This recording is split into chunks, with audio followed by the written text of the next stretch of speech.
Wherever you go, whatever you do, throw a little at it. Omax, Vest and Briefs.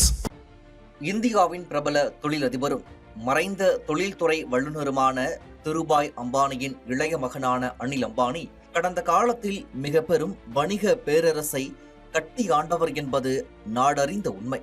சகோதரர் Mukesh அம்பானியுடன் Reliance குழுமத்தை பிரித்து கொண்ட பின் Anil Ambani Reliance ATA குழுமத்தை உருவாக்கி தொலைத்தொடர்பு, மின்சாரம், நிதி மற்றும் அடுக்குமாடி கட்டுமானம் போன்ற பல துறைகளில் தனது தொழிலை விரிவுபடுத்தினார். 2000 ஆண்டின் தொடக்கத்தில் இவரின் நிறுவனங்கள் இந்தியாவின் வளர்ச்சியின் அடையாளங்களாக போற்றப்பட்டன.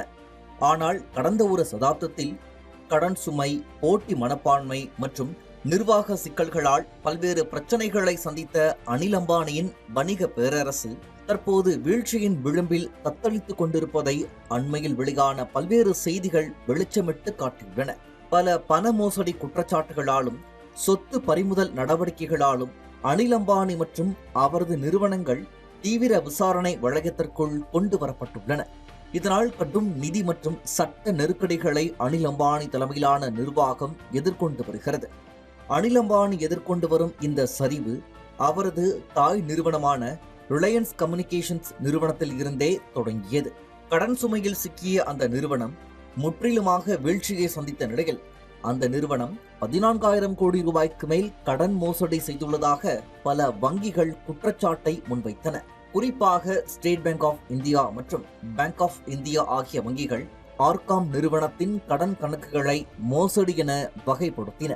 அதன் அடிப்படையில் அது குறித்து தங்கள் விசாரணையை தொடங்கிய அமலாக்கத்துறை இயக்குநரகம் ரிலையன்ஸ் பவர் நிறுவனத்தின் நிதி அதிகாரி அசோக் பாலை பண மோசடி குற்றச்சாட்டில் கைது செய்தது. போலி வங்கி உத்தரவாதம் மற்றும் போலி மின்னஞ்சல்கள் மூலம் நிதி முறைகேடு செய்ததாக அவர் மீது குற்றம் சாட்டப்பட்டது. இதற்கிடையே கோப்ரா போஸ்ட் என்ற புலனாய்வு விசாரணை ஊடகம் அனில் அம்பானி குழுமம் 2006ஆம் ஆண்டில் இருந்து 41,921 கோடி ரூபாய் வரை பண மோசடியில் ஈடுபட்டதை அம்பலப்படுத்தியது.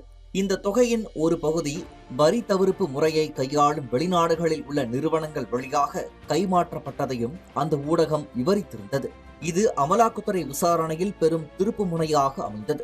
ஆனால் இந்த குற்றச்சாட்டுகள் அனைத்தையும் மறுத்த அனில் அம்பானி குழுமம் இவை அனைத்தும் தங்கள் போட்டியாளர்களின் பொய் பிரச்சாரம் என விளக்கம் அளித்தது.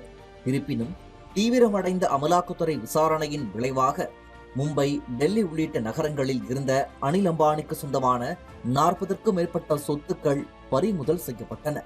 அனில் அம்பானியின் பாலிஹில் வீடு உள்ளிட்ட இந்த சொத்துக்களின் மொத்த மதிப்பு 3,084 கோடி ரூபாய் என அமலாக்கத்துறை தரப்பில் விளக்கம் அளிக்கப்பட்டது. இதன் காரணமாக புகழின் உச்சத்தில் இருந்த அனில் அம்பானியின் பெயரும் மோசடி என்னும் இருளில் மூழ்கியது. இந்த நிலையில் ரிலையன்ஸ் குழுமத்தின் பல நிறுவனங்கள் தற்போது செபி, வங்கிகள் மற்றும் அமலாக்க அமைப்புகளின் நேரடி கண்காணிப்பில் இருந்து வருகின்றன. வங்கிகள் அனில் அம்பானி குழுமத்தின் கடன்களை மோசடி என வகைப்படுத்தியுள்ளதால் பிரச்சனைகளை சமாளிக்க புதிய நிதி ஆதரவு கிடைக்காமல் அந்நிறுவனம் திணறி வரும் சூழல் உருவாகியுள்ளது. இதனால் ஒரு காலத்தில் இந்தியாவின் வளர்ச்சிக்கும் தொழில் முனைவு ஆற்றலுக்கும் முன் உதாரணமாக போற்றப்பட்ட அனில் அம்பானி இன்று தனது வணிக பேரரசை மீட்டெடுக்க கடும் போராட்டங்களை எதிர்கொண்டு வருகிறார். சட்டம், நீதி மற்றும் குடும்ப பெயர் என 3 தளங்களிலும் அவரை பல்வேறு சவால்கள் சூழ்ந்துள்ள நிலையில் எதிர்காலம் அனில் அம்பானிக்கு எப்படியான திருப்பத்தை அளிக்கும் என்பதை தொழில்துறை வட்டாரங்களில் ஒற்றை கேள்வியாக உள்ளது.